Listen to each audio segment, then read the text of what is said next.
Assalamualaikum warahmatullahi wabarakatuh. Ahli baitin Nabi, manusia langka dan mulia, atau pemalsu nasab wajib introspeksi. Orang yang menyangka dirinya akan selamat karena kesolehan leluhurnya, ibarat orang yang menyangka akan kenyang sebab makanan yang dimakan oleh bapaknya. Imam Ghazali dalam Asnaful Maghrurin. Penyimpangan atas nama nasab Nabi. Bangsa ini sedang diuji, di mana sekitar 200 tahunan ini menderita sebuah penipuan kronis dan dramatis. Dari sekelompok orang yang mengaku keturunan atau dzurriyyah Nabi Shallallahu Alaihi Wasallam. Padahal dari seluruh sudut kajian, baik sejarah, kitab nasab, isbat dari negeri asal leluhurnya, maupun kajian genetika tes DNA, mereka gagal total. Kelompok bergelombang. Kelompok tersebut adalah Bani Alwi bin Ubaidillah muasal Yaman, yang didatangkan bergelombang oleh kolonial Belanda pada awal dan akhir abad 19.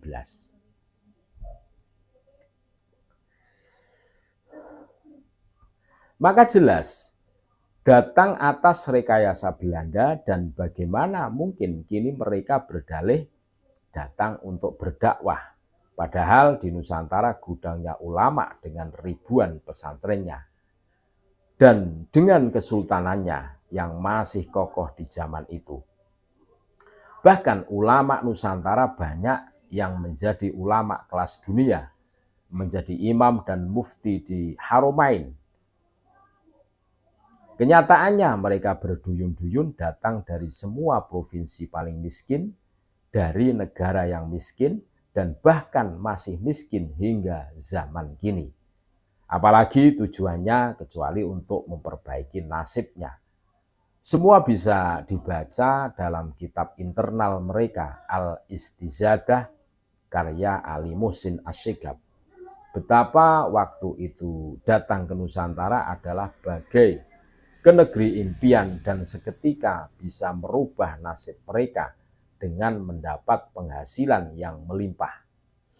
Mereka datang 100% dengan naik kapal Belanda, dibiayai Belanda, bekerja pada Belanda, mendapat gaji dari Belanda, mendapat tanah dari Belanda, dan bahkan ikut menindas pribumi Nusantara, baik sebagai mufti dan kapiten yang diangkat sebagai antek Belanda. Mereka juga absen di dalam perjuangan kemerdekaan dan hampir dideportasi masa di awal kemerdekaan. Namun atas jasa ulama-ulama NU yang menghendaki mereka tetap tinggal dan menjadi warga negara Indonesia, nasib mereka terselamatkan. Dari awal kemerdekaan hingga reformasi 1998, mereka tidak begitu mengglorifikasi klaim palsunya sebagai keturunan Nabi. Tapi begitu memasuki era reformasi dengan segala kebebasan, tiba-tiba mereka tampil bak pahlawan mengaku sebagai yang paling berjasa dan berjuang demi kemerdekaan Indonesia. Dan klaim cucu nabinya yang hampir 2 abad seolah bagai sel tidur tiba-tiba bangkit dan menjadi ancaman nyata di dalam eksistensi NKRI. Sekaligus mengancam ideologi Pancasila dan kebinekaan. Mengapa demikian? Alasan terkuatnya adalah di dalam negara ini semua suku, etnis, dan agama sudah bersepakat hidup dalam kesetaraan, sama di depan hukum dan menghapus segala sistem kolonialis, yaitu segregasi kelas yang penuh politik rasisme. Tidak ada ras yang lebih mulia dan lebih tinggi di NKRI. Karena sekali ada rasisme, pastinya akan mengancam cita-cita luhur kebangsaan itu sendiri.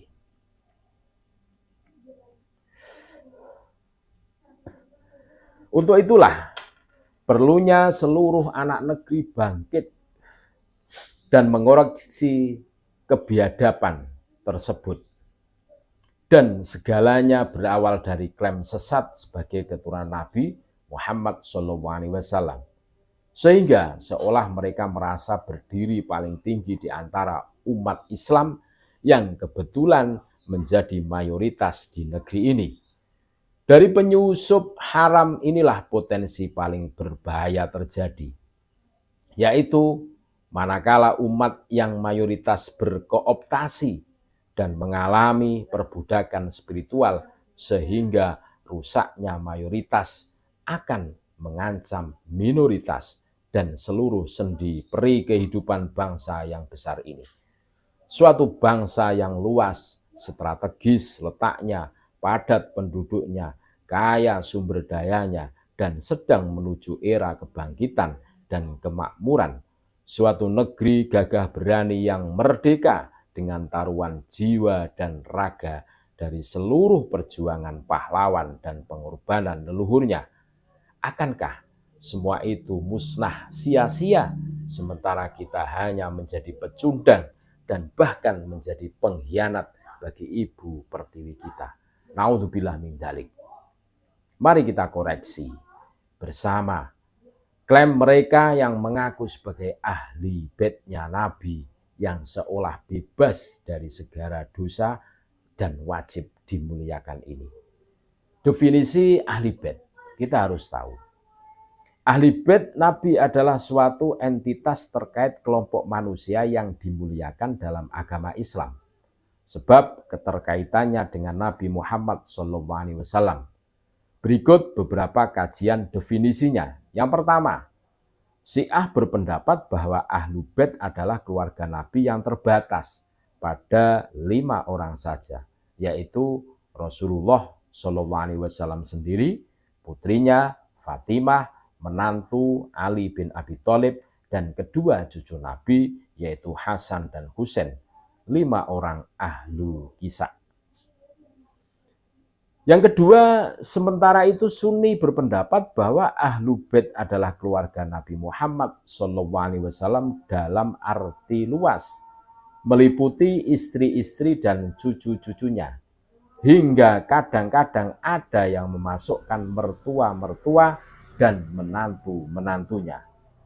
Yang ketiga, bahkan di luar keluarga dan kerabat Nabi sekalipun, asal benar-benar mentauladani Nabi maka akan masuk dalam golongan ahli bait Nabi SAW, sebagaimana riwayat masyhur kepada sahabat Salman Al-Farisi, Salmanu minna ahlul baiti. Artinya Salman adalah bagian dari kita sebagai ahli bait. Al-Mu'jamul Kabir Lit-Tobroni 6040. Yang keempat, yang terakhir, pendapat bahwa ahli bait Nabi juga mencakup seluruh keturunan Nabi SAW dari jalur Hasan dan Husain hingga akhir zaman. Sementara menurut Imam Syafi'i, ahlu bait adalah Bani Hashim dan Bani Muthalib.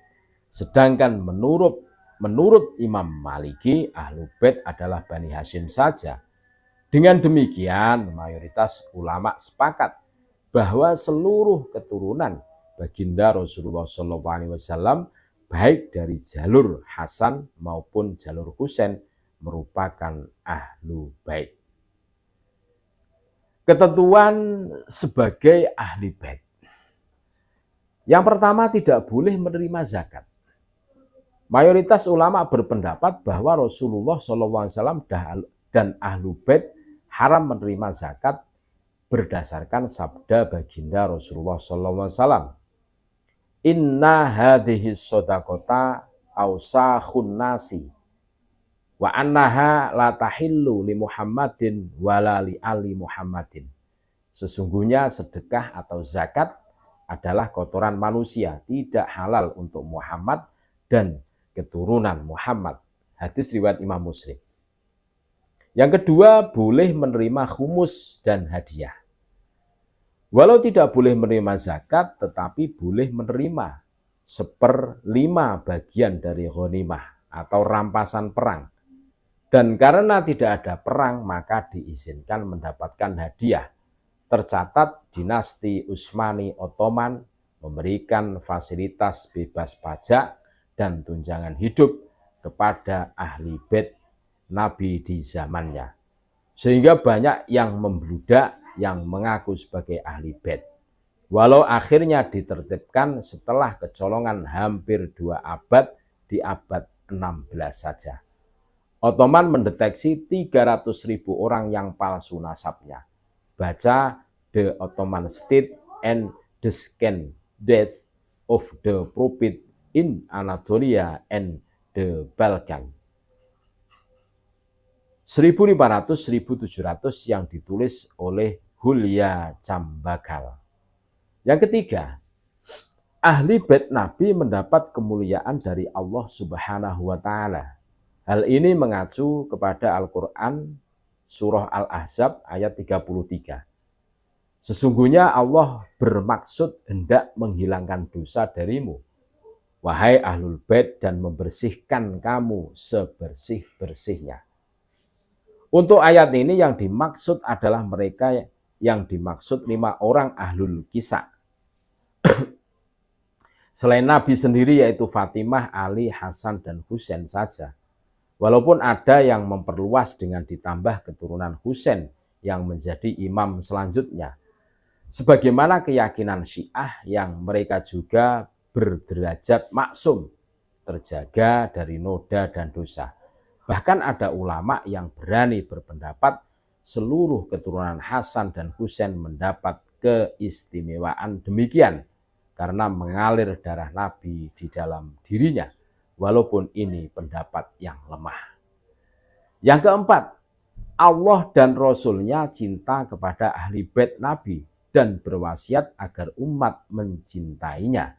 Dalilnya, katakanlah wahai Muhammad, tiada aku minta suatu balasan melainkan kecintaan kalian pada kerabatku.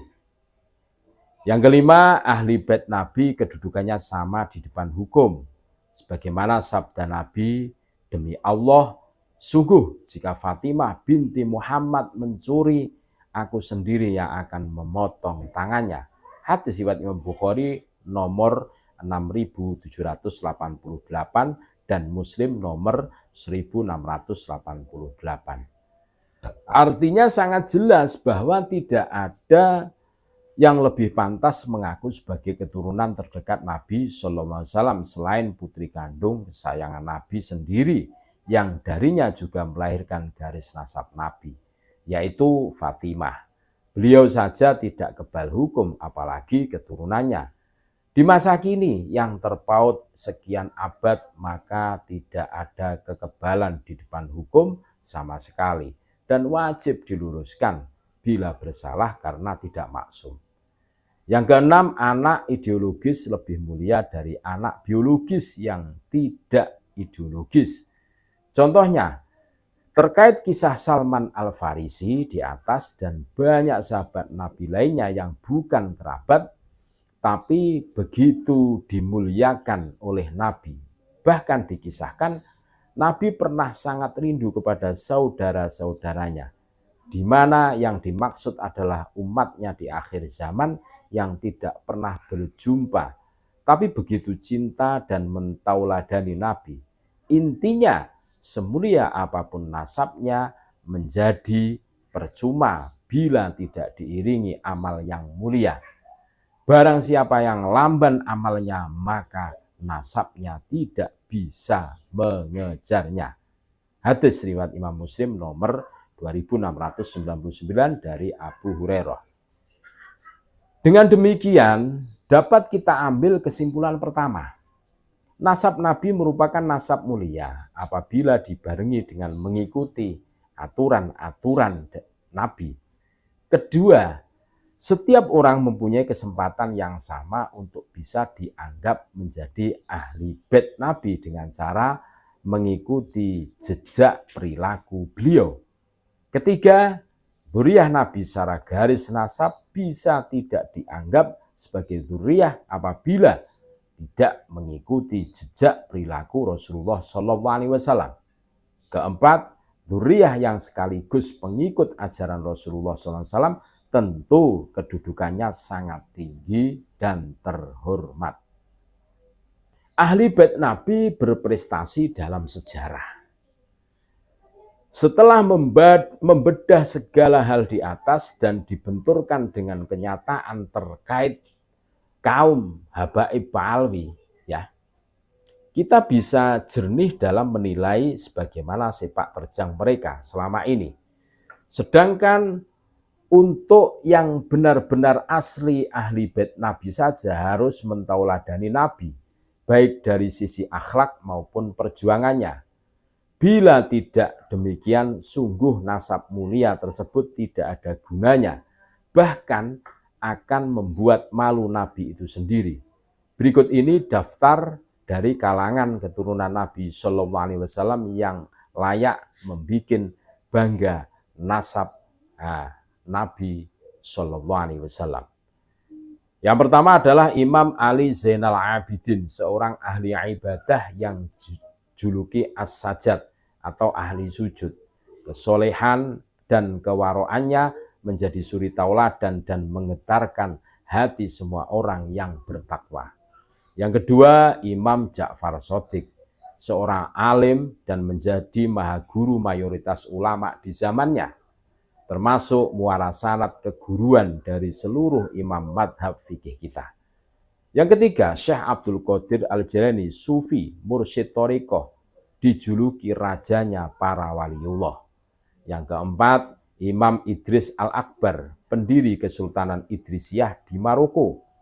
Yang kelima, Muhammad Al-Idris, keturunan Imam Idris Al-Akbar, ilmuwan ahli geografi, pencetus global, peta bundar dunia.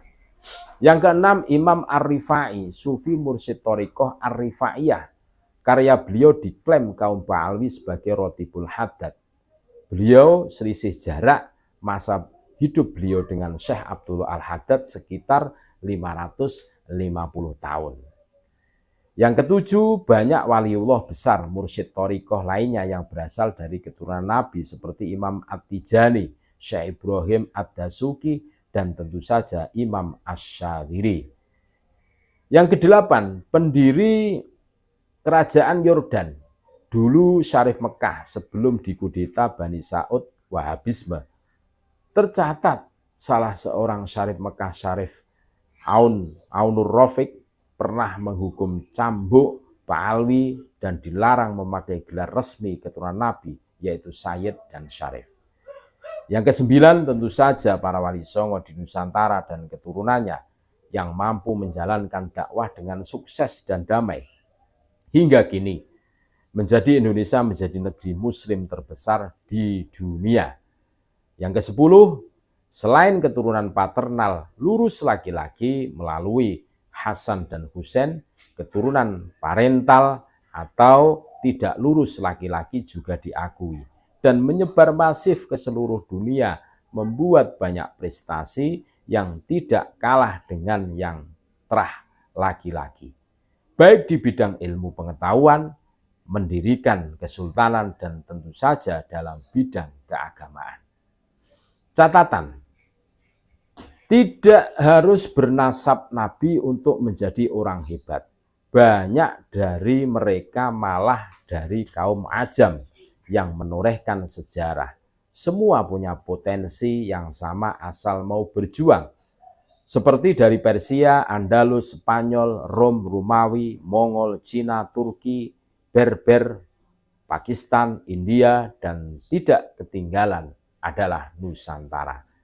Contohnya, imam madhab fikih Sunni, kecuali Imam Syafi'i yang suku Quraisy, seluruh imam perawi hadis kutubus sittah, dan mayoritas ilmuwan dan filsuf Islam di zaman keemasan Islam, Ibnu Sina, Ibnu Rusdi, Al-Haytami, Al-Khwarizmi, Ghazali, Syekh Jalaluddin Rumi, Ibnu Athaillah As-Sakandari, Laksamana Cheng Ho, dan lain sebagainya. Semua keturunan Nabi Shallallahu Alaihi Wasallam ini dicatat dan bisa dikonfirmasi satu sama lain karena masyhur serta tersambung berabad-abad. Beda dengan nasab Habaib Alwi Yaman yang kosong, pencatatannya selama 550 tahun. Kini Nakobatul Syadatul Ashraf, lembaga pencatat nasab Nabi, sudah berdiri hampir di semua negara di dunia, baik yang mayoritas muslim ataupun non-muslim. Mereka saling bekerja sama dan terhubung memvalidasi nasab semua keturunan Nabi Shallallahu Alaihi Wasallam, dan selanjutnya sudah banyak keturunan Wali Songo Indonesia sudah memperoleh pengakuan dari nakobah negeri asal yang bersangkutan sesuai peta migrasinya.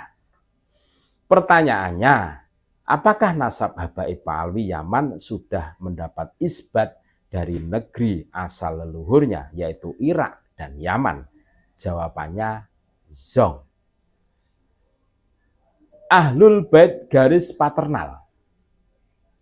Dalam kajian genetika, pemetaan Bani Ibrahim baik dari jalur Ishak maupun Ismail sudah umum dilakukan.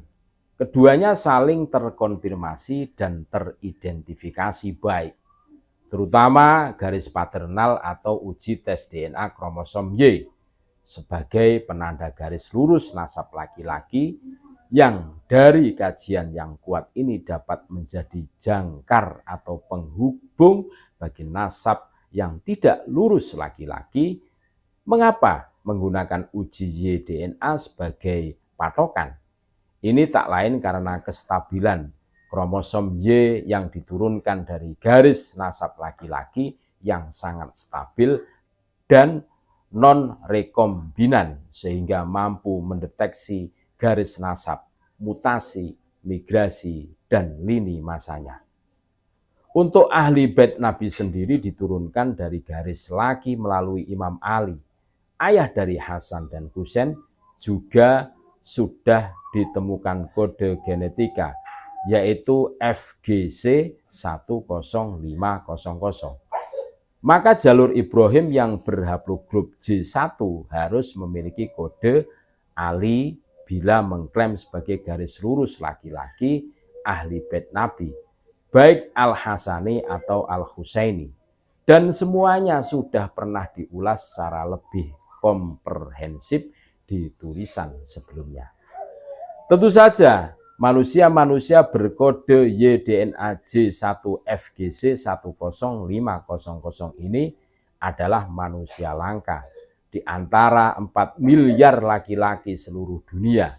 Mengingat pernikahan yang menyebar dan migrasinya yang sudah berbaur dengan segala etnis lintas benua.